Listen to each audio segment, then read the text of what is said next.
สบายดีเนาะพบกับช่องเราแล้วสายลมเวียดนามวันนี้ก็มีเวลาคือเก่าเนาะมาเนาะรีวิวให้ลูกค้าเบิ่งเนาะบางทีมีคนสนใจเนาะตัวนี้มันเครื่องของลูกค้าทั้งสวรรค์เขตตัวนี้เป็นสั่งน้องๆยืมของเพิ่นมารีวิวเนาะเดี๋ยวโดนได้รีวิวเถอะเดี๋ยวรายละเอียดไปเบิ่งเนาะตัวนี้ประกอบมียังไงหนึ่งเลยชุดรถฟักตอตัวนี้เป็น2025ได้ตัวนี้ออกใหม่ตัวนี้นะส่วนวาล์วเป็นวาล์วกาลิแก๊สเนาะวาล์วกาลิแก๊สตัวนี้ปรับในได้ตัวนี้เด้อปรับในตัวนั้นเป็นถังนะตัวนี้ถังคาร์บอนตัวนี้ 0.5 เป็นหมักถังคาร์บอนเนาะน้ำหนักเบานะเรามันเอาใส่เหล้าของที่ขี้ฮ่องกงได้ตัวนี้12เกี่ยวยาว50 เซนส่วนเก็บเสียงก็เก็บเสียงของเกมติ๊กเก่าขายที่เรามักเราตัวนี้นะเงียบหลายตัวนี้ส่วนกล้องมันกล้อง BSA ได้ตัวนี้เด้อกล้อง BSA มีอินไซน่า4 ลบตัวไหน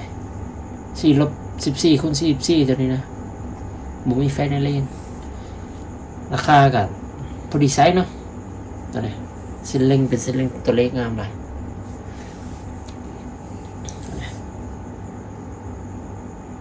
250 บาทได้ตัวนี้นะ250 บาทเดี๋ยวไปเบิ่งกัน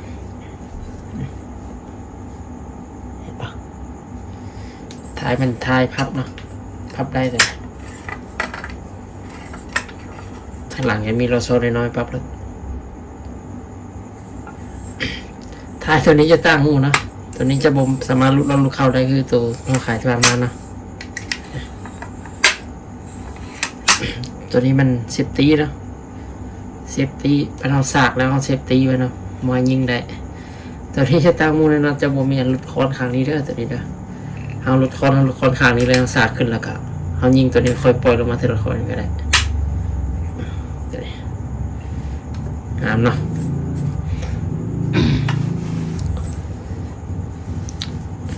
เดี๋ยวการซื้อขายนะเดี๋ยวสิมาอธิบายการซื้อขายทางเราการซื้อขายมันจะบ่มีปลายทางทุกกรณีเนาะเซ็กเครดิตเนาะได้เนาะตัวนี้เนาะบ่พาตัดสินใจก็ได้เบิ่งติดตามคลิปเข้าไปโดนกันก็ได้